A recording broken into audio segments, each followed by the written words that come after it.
Greetings to everyone. In this video, we'll be discussing National Education Policy 2020. सबसे पहले हम background जानेंगे.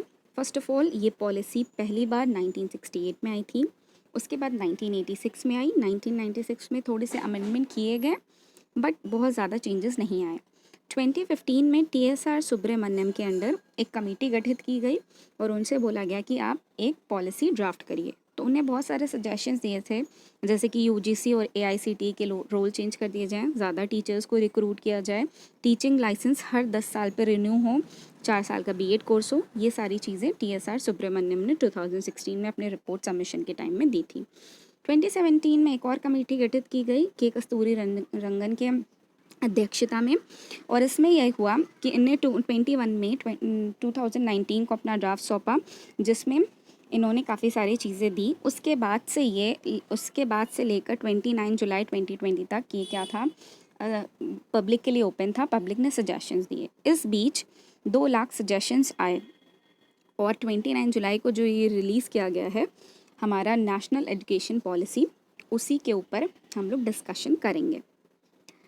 है क्या 6% GDP to be spent on education. अब इसका मतलब क्या है, जो भी डेवलप्ड नेशन हैं उनकी हमें एक अच्छी कैरेक्टरिस्टिक क्या दिखेगी कि वो अपनी GDP का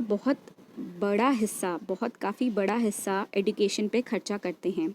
इससे हमें क्या पता चला, अगर हम लोग बात करें डेटा की, तो वर्ल्ड इकोनॉमिक फोरम ने एक रिपोर्ट जारी की थी जिसमें उसने बताया था कि फिनलैंड फर्स्ट नंबर पर है एजुकेशन के मामले में. और फिनलैंड कितना खर्च करता है अपनी GDP में? फिनलैंड 7% खर्च करता है अपनी GDP का एजुकेशन पे. तो ये बात हुई कि हमारी GDP का 6% एजुकेशन पे खर्चा होगा, जो कि अभी 2 पॉइंट समथिंग है, 2 पॉइंट समथिंग. ओके. एंड ये जो ministry of human resource and development है, this will be renamed as ministry of education. Okay.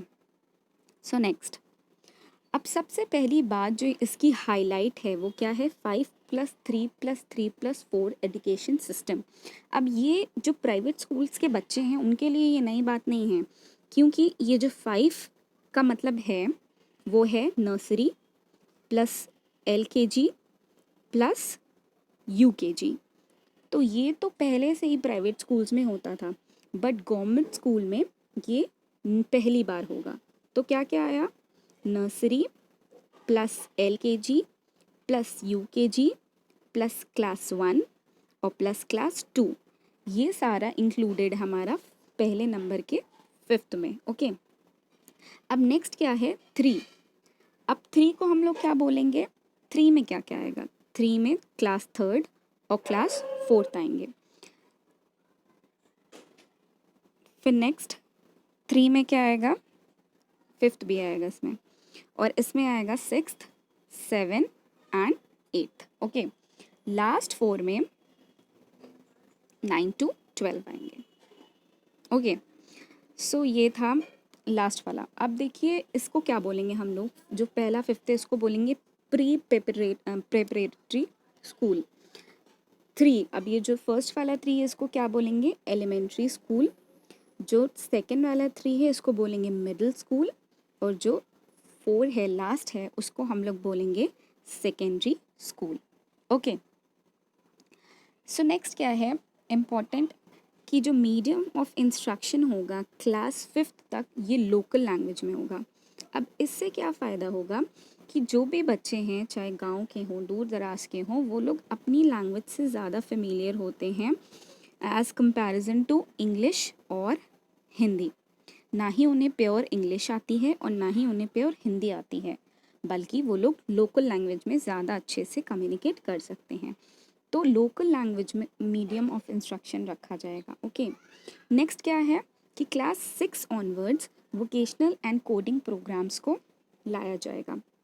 अब वोकेशनल प्रोग्राम्स में बहुत सारी करिकुलर एक्टिविटीज़ और बहुत सारी चीज़ें डाल सकते हैं, और कोडिंग इसलिए डाल सकते हैं, कोडिंग इसलिए आ रही है क्योंकि जो हमारा अभी न्यू एरा है वो पूरा डिजिटल है, और आने वाला तो पूरा ही डिजिटल हो जाएगा. अभी हम लोग एंटर करे हैं डिजिटल एजुकेशन सिस्टम में, और हम लोग की ये कोशिश रहेगी कि आगे भी डिजिटल को बहुत ज़्यादा तरीके से हम अपनाएं।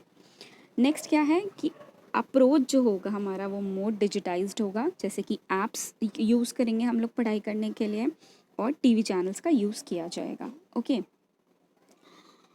नेक्स्ट इज़ बोर्ड एग्ज़ाम्स जो होंगे वो साल में 2 बार हेल्ड किए जाएंगे। इन केस अगर किसी को अपना स्कोर इम्प्रूव कराना है तो वो दूसरी बार भी एग्ज़ाम दे सकता है, और मार्क्स फ्रेंडली ना होकर, परसेंटेज के ऊपर ध्यान न देकर वो नॉलेज फ्रेंडली बनाएंगे कि बच्चों को इससे नॉलेज गेन हो। ओके, नेक्स्ट इज़ अब हम लोग बात करते हैं हायर एजुकेशन की। अब हायर एजुकेशन के लिए क्या ऑप्शन है, तो बच्चों के लिए क्या है, एग्ज़िट ऑप्शंस बहुत अच्छे हैं यहाँ पर।